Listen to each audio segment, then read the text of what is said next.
Welcome to Easy Learning. Exercise number 164.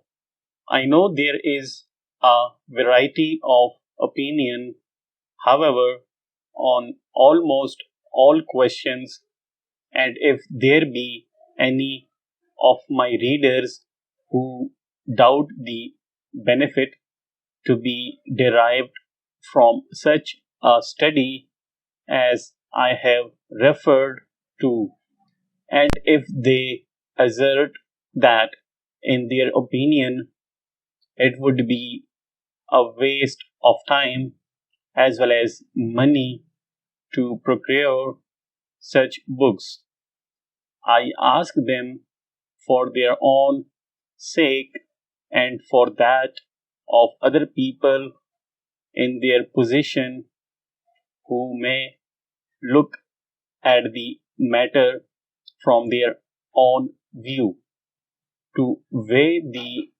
following points as carefully and as soon as they can.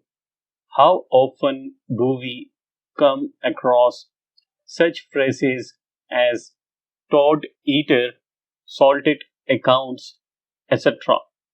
And though their meaning from their position in the sentence may be pretty clear, should we not have some difficulty in saying how they came to have their present signification? Have we not all occasionally read some phrase or heard some allusion which we did not understand?